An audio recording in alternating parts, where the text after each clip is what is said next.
Welcome to the Tuesday edition of Juan's World, and I'm going to do two things today, kind of like last time. I'm going to give you a recipe, but it's not a very elaborate one, and then I'm just going to talk a little bit about the writing that I'm doing right now, and I will continue that in more depth on Friday. So let's get cooking.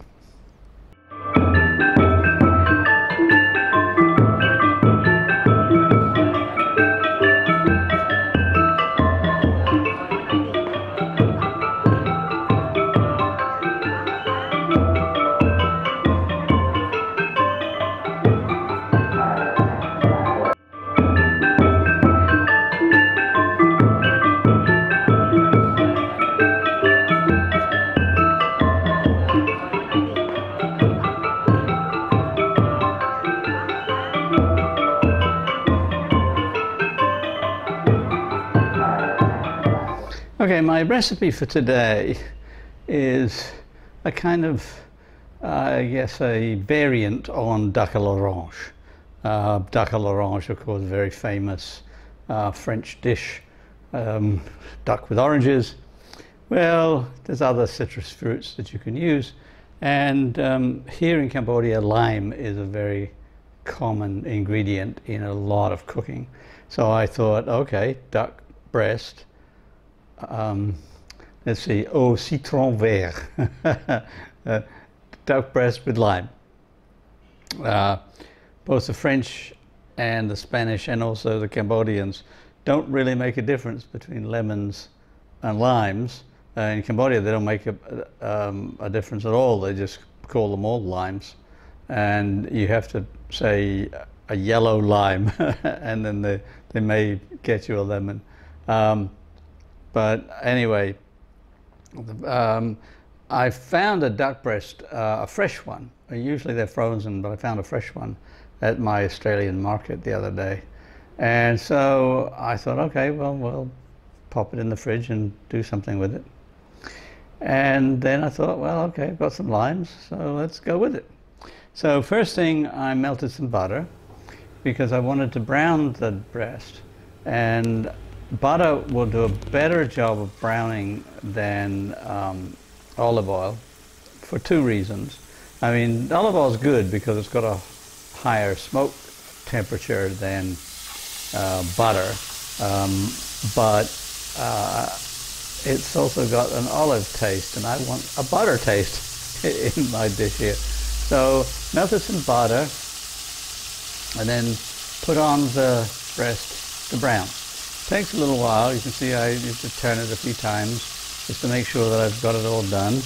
But then when it was nicely browned, I took it off for a bit and added some leeks and just sweated them out a little bit.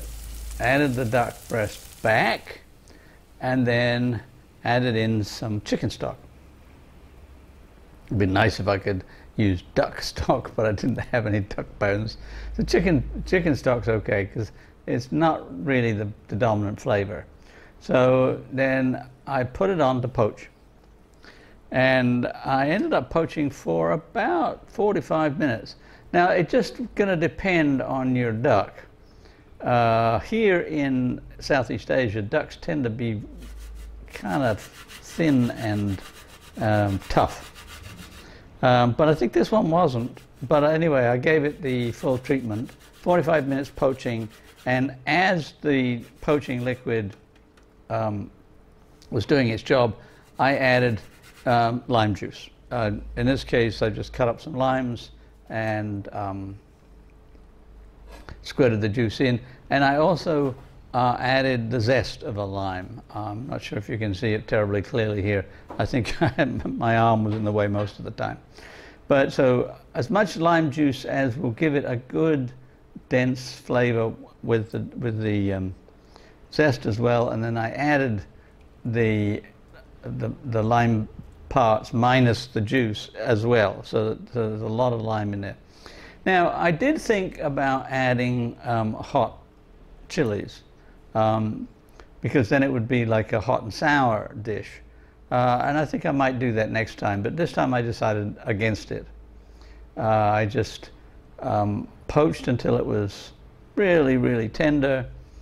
And then meanwhile, I cooked up some spinach with some mushrooms, very favorite dish of mine, as a side dish. And as that was happening, I added a little bit of thickener. In this case, it was cornstarch, and thickened up the gravy, and then served it up, duck breast with lime. I don't know if anyone's ever done it before. Probably they have.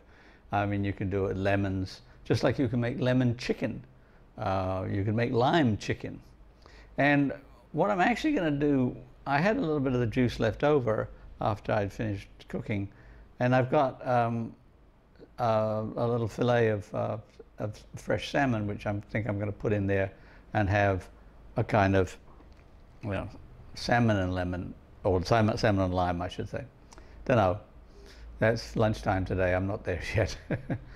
All right, so that's my dish for the day, and I want to just talk a little bit about what I'm writing about, and I'll get into greater detail on Friday. Like, take a look here. This is my scribble, and it's very typical. I'm writing a commentary on the first 11 chapters of Genesis. Genesis is typically divided into two parts. Part 1 is for chapters 1 to 11, and then part 2 is chapter 12 to the end. And the second part, 12 to the end, is all about the patriarchs, starting with Abraham, then his son Isaac, then Jacob, and then Joseph. And the Joseph part is very long. And so those are the patriarchal sagas, as we call them. But 1 to 11 is just very short pieces. The creation, Adam and Eve, Cain and Abel, the flood. The flood's kind of long, but it's broken up. There are several bits of that most people don't realize are there, including a famous part called the drunkenness of Noah. Then his sons, and the Tower of Babel, and then end. All very short. And those short segments are interspersed with genealogies, which you'll remember if you've ever read Genesis and skipped over them. Like Adam had a son, Seth, and Seth had and so on. Usually they're in terms, if you read the King James Version, then it's begats. This one begat this one, begat this one, begat, and so on. And typically people skip over that, so don't care. Well, I'm spending a lot of time on those parts because if you consider particularly chapters 1 to 11 of Genesis as being like a patchwork quilt with a lot of different squares, then what holds the squares together? Well, on a quilt, what holds them together is binding and stitching. That's what the genealogies are. They are the binding and stitching that holds the whole thing together. And if you pay attention to them, there's a lot in them that most people just don't see. Like, for one thing, the genealogies in Genesis are all cast in 10 generations. There's 10 generations, for example, from Adam to Noah. And when you get to Noah, then there's a big change. Like, there's the flood, and he has 3 sons. And then we move on from there. The next part of the sequence of 10s is Terah. Terah has 3 sons. So it's 10 generations, 3 sons, 10 generations, 3 sons. And that goes all the way down. If you look in the genealogy at the beginning of Matthew or Luke, you find that they do it all the way from the beginning. Matthew begins with Abraham, Luke begins with Adam. 10 generations, and then something happens. 10 generations and something happens. Or actually, if I'm not mistaken, Matthew is 7 generations. So 7, 10, and 12 are both considered to be whole numbers in the Bible. All right, so I'm looking at the genealogies. That's what I'm studying right now. And the point that I want to make now is that I studied all this stuff when I was an undergraduate.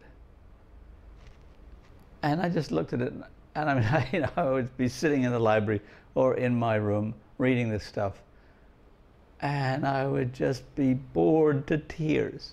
Like, how can anyone be interested in this? And now I'm fascinated by it. Well, it's 55 years later, but it's not just age that I've had to move into different intellectual spheres and come back to it. Like when I studied the Bible as an undergraduate, my basic background was, secondary school history and a lot of science. But apart from that, my main preoccupation still is, to a certain extent, history. And the genealogy certainly didn't resonate with me. And most of the history in Genesis didn't resonate with me because I discovered fairly early on, it's not real history. Shh, don't tell the evangelicals, they think it is. It's not. And once I discovered that it wasn't real history, I just thought, well, why are we bothering with it? Well, then I became a folklorist, and then I became an anthropologist, and I started studying the anthropology of religion and the folklore of religion. And eventually I got back to the point where I discovered, it really is interesting if you look at it in the right way. And that's kind of one of my grand speculations about how to be happy in general, is that it all depends on how you look at things. Everything depends on how you look at it. I mean, there's some things that are genuinely unpleasant, I suppose, or evil, or whatever you want to call it. But there's an awful lot of things that happen in your life that you could conceive of as being bad things or good things, depending on the way you look at it. Maybe you get into a car accident and are very seriously injured. Well, it could be a good thing, it could be a bad thing. It just depends on what happens afterwards. Depends on how you interpret it. That's my message for today. Everything in life can be interpreted, and it can be interpreted in different ways, and it is interpreted in different ways depending on your experience, your age, your circumstances, your culture, and so forth. So that's the anthropologist in me speaking. So I hope you have a good week. Please tell your friends about my videos. Please like, please subscribe, and I'll come back with more on Genesis on Friday. Have a good week.